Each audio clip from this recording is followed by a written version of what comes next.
दोस्तों, आज हम एक महत्वपूर्ण विषय पर चर्चा करने वाले हैं। हाल ही में केंद्रीय मंत्री अश्विनी वैष्णव ने यूनिफाइड पेंशन स्कीम यूपीएस की घोषणा की है।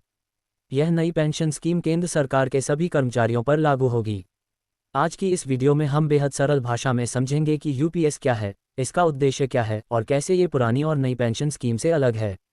ओल्ड पेंशन स्कीम ऑप्स और न्यू पेंशन स्कीम एनपीएस का विवाद। ओल्ड पेंशन स्कीम ऑप्स और न्यू पेंशन स्कीम एनपीएस के बीच लंबे समय से विवाद चल रहा था। सरकारी कर्मचारी नई पेंशन स्कीम एनपीएस से असंतुष्ट थे और ऑप्स की वापसी की मांग कर रहे थे। ऑप्स के तहत कर्मचारियों को रिटायरमेंट के बाद पेंशन की निश्चित राशि मिलती थी, जबकि एनपीएस में पेंशन राशि बाजार पर निर्भर करती है। इस असंतोष के चलते सरकारी कर्मचारियों ने कई विरोध प्रदर्शन किए।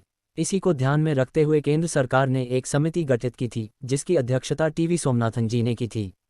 इस समिति ने विभिन्न संगठनों और कर्मचारियों से मुलाकात कर सुझाव लिए, जिनके आधार पर यूनिफाइड पेंशन स्कीम तैयार की गई है। यूनिफाइड पेंशन स्कीम यूपीएस के प्रमुख पॉइंट्स। पहला पॉइंट है आश्वासित पेंशन। यूपीएस के तहत यदि कोई सरकारी कर्मचारी 25 साल की सेवा पूरी करता है तो उसे रिटायरमेंट से पहले के अंतिम 12 महीनों के औसत वेतन का 50% पेंशन के रूप में मिलेगा। अगर कोई कर्मचारी 10 से 25 साल की सेवा करता है तो उसे प्रोपोर्शनल पेंशन मिलेगी, यानी उसकी सेवा के अनुसार पेंशन की गणना की जाएगी। दूसरा पॉइंट है आश्वासित परिवार पेंशन। यदि सेवा के दौरान किसी कर्मचारी की मृत्यु हो जाती है तो उसके परिवार को अंतिम वेतन का 60% पेंशन के रूप में मिलेगा। तीसरा महत्वपूर्ण बात है आश्वासित न्यूनतम पेंशन। यदि किसी कर्मचारी की सेवा अवधि 10 साल से अधिक है और उसके पेंशन की गणना 10,000 रुपये से कम होती है तो उसे न्यूनतम 10,000 रुपये प्रति माह की पेंशन मिलेगी। चौथा पॉइंट है महंगाई भत्ता इन्फ्लेशन इंडेक्सेशन।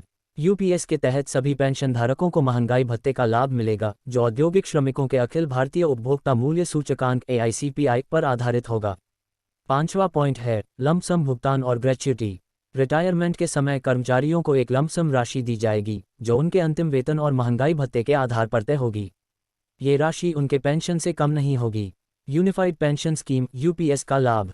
यूपीएस का सबसे बड़ा फायदा यह है कि यह 1 अप्रैल 2025 से लागू होगी और 2004 से 2025 के बीच रिटायर हुए कर्मचारियों को भी इसका लाभ मिलेगा। इन कर्मचारियों को एरियर राशि के साथ इंटरेस्ट भी मिलेगा, यानी उन्हें उनके बकाया पेंशन के साथ साथ ब्याज भी मिलेगा। तो दोस्तों, ये थी यूनिफाइड पेंशन स्कीम के बारे में जानकारी।